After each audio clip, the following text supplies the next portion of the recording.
একদিন পৃথিবীতে এমন দিন আসবে যা আগে কখনো হয়নি। মানুষকে আশ্চর্য এবং ভয় দেখাবে। আকাশ কালো হয়ে যাবে, সূর্য অদ্ভুত রং ধারণ করবে। কিছু লক্ষণ কিয়ামতের আগে স্পষ্ট হবে। মানুষ তার বিশ্বাস হারাবে, ধর্ম ও নৈতিকতা দুর্বল হবে, যুদ্ধ, দুর্যোগ এবং মানুষের মধ্যে অশান্তি বাড়বে। সূর্য পশ্চিম দিক থেকে উঠবে, চাঁদ অদ্ভুত রং ধারণ করবে।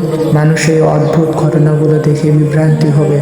পৃথিবী কাঁপবে, পাহাড় ধসে পড়বে, সমুদ্র উত্তালা পাথর হবে, আগুন ও ধোঁয়া সবকিছু ঢেকে ফেলবে।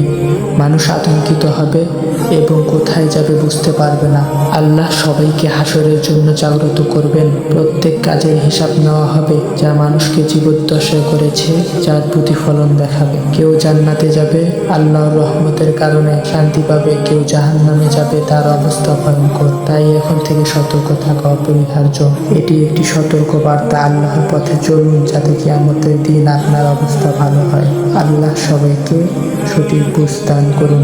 আমিন।